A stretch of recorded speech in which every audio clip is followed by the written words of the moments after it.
Jenn Air refrigerator troubleshooting is a necessity.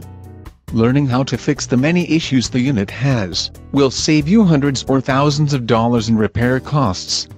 The first step in troubleshooting is learning about your unit. Read the manual to learn the names and location of each part. This will help you greatly during the repair process. There are some minor issues that come up that do not require a pricey repairman. If you are having cooling trouble, you will need to open the refrigerator and freezer to see if there is food pressing against the sides or back. This is important because too much food in your unit can cause poor circulation of air.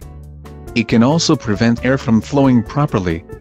Try to position food items away from vents, which may help improve air circulation. If there is still a problem, you may need to check for ice or frost buildup on the walls or ceiling of the freezer. That is an indicator of a defrost issue. Remove all food items from the freezer and unplug the unit. If you would like to speed up the defrosting process, you can use a hair dryer. This will melt the ice and allow the unit to go back to normal. This Jenn Air refrigerator troubleshooting technique is a temporary fix. Look over the door seals to be sure they are working correctly. Improperly working door seals may cause the doors to remain open. This will cause the temperature inside the unit to go up.